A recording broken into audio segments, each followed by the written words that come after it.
రాజు రాజేంద్ర నగర్, బాలయ్య బస్తీ, మంజు నగర్ తదితర ప్రాంతాలన్నింటిలో దాదాపు 15 సంవత్సరాలుగా ఈ ప్రాంతంలో ప్రభుత్వ భూమిలో పేదలు గుడిసెలు వేసుకొని నివాసం ఉంటున్నారు.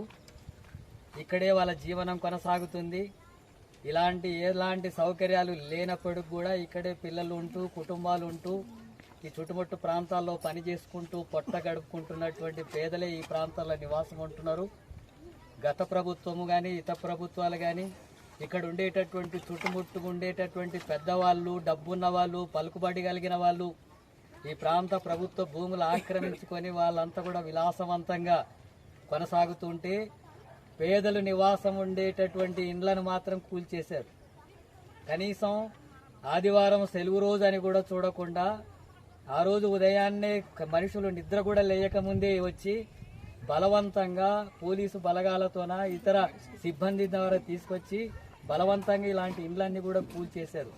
వాళ్ళ ఇంట్లో ఉండేటటువంటి సరుకులు కూడా తీయనీయలేదు, వాళ్ళ బట్టలు తీయనీయలేదు, పాత్రలు తీయనీయలేదు.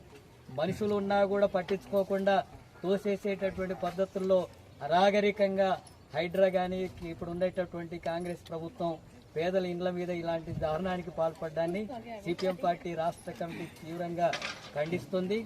ఇక్కడ ప్రభుత్వ భూములు ఉన్నాయి, ఎవరి భూములు ఆక్రమించుకోవడం లేదు. మరి దాదాపు 1000 మందికి పైగా నివాసం ఉండేటటువంటి ఈ ప్రాంత ప్రజలకు ఇల్లు లేనప్పుడు, నివాసం ఉండే స్థితి లేనప్పుడు కనీసం ప్రభుత్వాలు ఎక్కడ జాగా ఇయ్యలేదు. డబుల్ బెడ్రూమ్లు కట్టిస్తామని అవి కట్టియలేదు. ఈ కాంగ్రెస్ వచ్చినాక ఇందిరమ్మ ఇండ్లు కట్టిస్తామని అవి ఇవ్వలేదు. మరి అలాంటప్పుడు వాళ్లే సొంతగా ఖర్చు పెట్టుకొని ఇండ్లు కట్టుకుంటే వాటిని కూడా కూల్చేసి రోడ్ల పాలు చేస్తే వాళ్ళు ఎట్ట బతకాలా, ఎక్కడ పోవాలా, ఎక్కడ నివాసం ఉండాలా, భార్య పిల్లలంతా కూడా ఎట్లా గడపాలా, కనీసం పని చేసుకోవడానికి పని సరిగా ఉండదు, కుటుంబాన్ని గడుపుకోవడానికి అవకాశాలే లేవు, ఇల్లు కూడా లేనటువంటి స్థితిని ప్రభుత్వం చేస్తుంది. ఈ చర్యను సిపిఎం పార్టీ తీవ్రంగా ఖండిస్తుంది. ఎక్కడెక్కడైతే ప్రభుత్వ భూములు ఉన్నాయో భూమి లేని ఇండ్ల స్థలాలు లేని ఇంటి పేదలకంతా కూడా ప్రభుత్వమే 120 గజాల స్థలం ఇచ్చి ఇండ్లు నిర్మాణం చేయాలని చెప్పి సిపిఎం పార్టీ ఎర్రజెండా నాయకత్వాన పెద్ద ఎత్తున రాష్ట్ర వ్యాప్తంగా పోరాటాలు చేస్తున్నాం. ఎక్కడెక్కడ ప్రభుత్వ భూములుంటే మేమే గుడిసెలు వేసి వాళ్ళకి అండగా నిలబడి అక్కడ ఇండ్లు మంజూరు చేయించేటటువంటి పోరాటాలు కొనసాగిస్తున్నాం. ఈ ప్రభుత్వం ఇప్పటికే అనేక సార్లు ఇక్కడ కూల్చేసింది. గత ప్రభుత్వాలు కూల్చినాయి, ఇప్పుడు కూల్చేస్తున్నాయి. కూల్చినా సరే అనివార్యంగా